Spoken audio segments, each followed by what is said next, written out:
physics. In this video session, we are going to see about the spin angular momentum of an electron. So you know that electron spins about its own axis and also orbits. It is also having orbital motion. So to account for the multiplicity of atomic states, the scientists Uhlenbeck and Gauss-Schmidt in 1925 proposed a theory. According to the theory, an electron in an atom possesses an intrinsic angular momentum in addition to orbital angular momentum. That intrinsic angular momentum S is called spin angular momentum. So the projection of the spin angular momentum along z-axis can be represented as Sz is equal to ms h cross. This ms is called as this magnetic spin quantum number, and it takes the value plus half or minus half. For spin up, the value is plus half, and for spin down of the electron, the value of ms is equal to minus half. The maximum measurable component of spin angular momentum, usually represented by capital S in terms of h cross, is called the spin of the particle. Spin of the particle is represented as small s. So spin of the particle may be plus half or minus half for an electron. And because of the spin angular momentum, an intrinsic magnetic momentum also arises. We can represent that intrinsic magnetic moment as mu suffix s, which can be written as minus E by m s. So this capital S is the spin angular momentum. The relation connecting spin angular momentum and intrinsic magnetic moment can be obtained using this formula. And minus E, this E represents the charge of the electron and m the mass of the electron.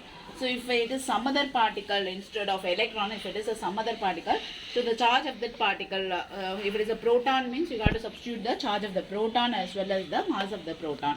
So in this way, we can determine the intrinsic magnetic moment of a particle in terms of spin angular momentum S. And you already know this, all stable as well as unstable particle possesses the spin angular momentum. And the spin angular momentum is of three components, Sx, Sy as well as Sz. And the eigenvalues of these S squared, the eigenvalue of S squared is S into S plus 1 h cross squared. So the value of S takes the value plus half or minus half.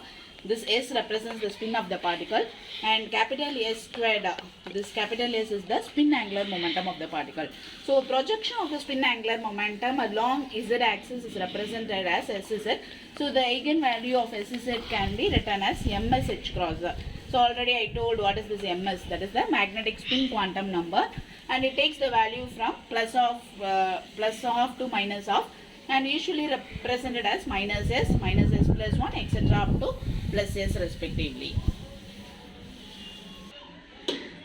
Spin half systems. So most of the stable elementary particles like electrons, protons and neutrons etc. comes under this category. They are alone called as spin half systems. So these elements possesses the value of spin as half. So if the electron with spin up means so you know that in a subshell electrons with spin up as well as electron with spin down can be accommodated. So for spin up electrons the value is plus half, and for spin down electrons the value is minus half. Already you know all these things.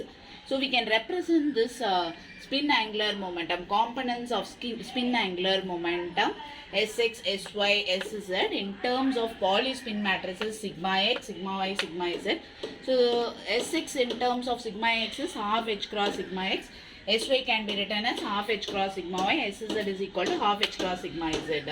So in matrix form we can write that as Sx as half h cross 0 1 1 0.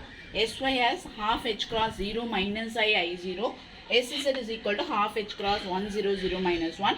You know about Pauli spin matrices. Pauli spin matrices are 2 into 2 matrices.